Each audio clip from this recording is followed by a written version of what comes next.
Hi అండి, welcome back to my channel. ఈరోజు కాకరకాయ కారం ఎలా చేయాలో చూద్దామండి. చాలా సింపుల్ ప్రాసెస్.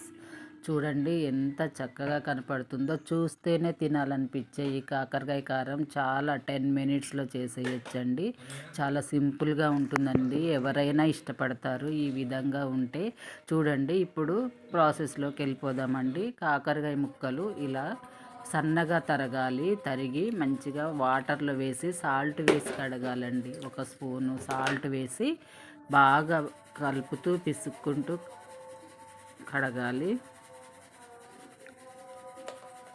అందులో ఉన్న చేదు అనేది బయటకు వెళ్తుందండి ఇలా పిసకడం వలన. చూడండి, ఈ విధంగా కలుపుతూ ఒక 2 టైమ్స్ కడగాలండి. ఇప్పుడు స్టవ్ వెలిగించి ఒక కళాయి పెట్టాలి. పెట్టి 2 స్పూన్ల ఆయిల్ వేయాలండి. ఆయిల్ బాగా వేయకూడదు, మామూలుగా వేయాలి.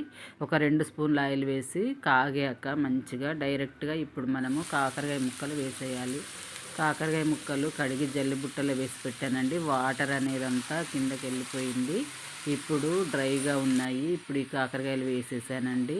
అది చక్కగా సిమ్లోనే ఫ్రై అవుతూ ఉంటుంది. ఇప్పుడు మనం ఒక జార్ తీసుకొని ఒక 2 స్పూన్ల జీలకర్ర అండి, అలాగే కారం మనకు ఎంత అయితే అవసరమో అంత కారం తీసుకోవాలండి. ఎవరు ఎంత తింటారో దాని ప్రకారం తీసుకోవాలి.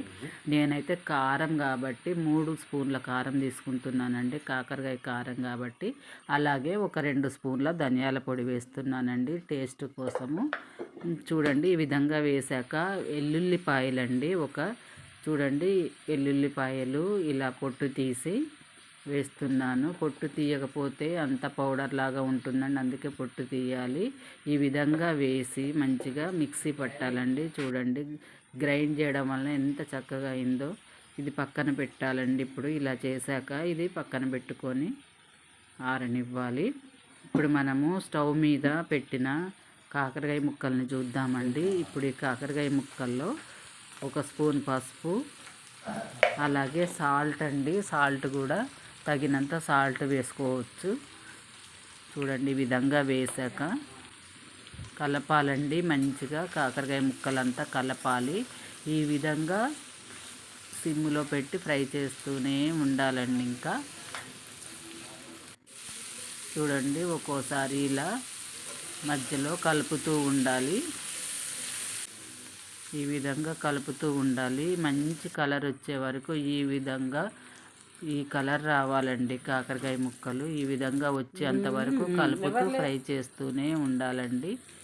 ఈ విధంగా ఫ్రై అయితేనే మంచిగా కారంలాగా ఉంటుందండి. కాకరకాయ కారంలాగా మంచిగా కనపడుతుంది, టేస్ట్ కూడా బాగుంటుంది. ఇప్పుడు మనము గ్రైండ్ చేసి పెట్టుకున్న చూడండి, ఇదంతా కారపొడి అండి. వెల్లుల్లిపాయలు, జీలకర్ర వేసి కలిపి ఈ పౌడర్ అంతా ఇందులో వేసేయాలండి.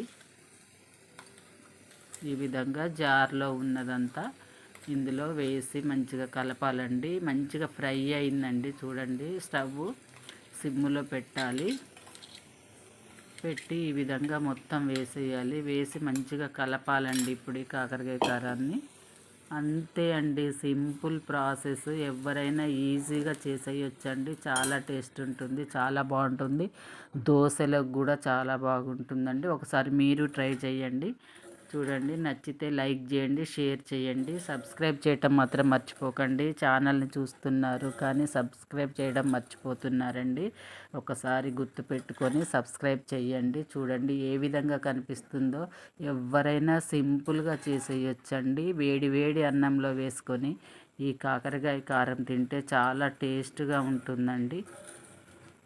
ఈ విధంగా వెంటనే స్టవ్ ఆఫ్ చేసేయాలండి. ఇంకా కారం పొడి వేసాం కాబట్టి స్టవ్ మీద అట్లనే ఉంటే మాడిపోతుంది, కాబట్టి స్టవ్ ఆఫ్ చేసి వేయాలి. Thank you for watching.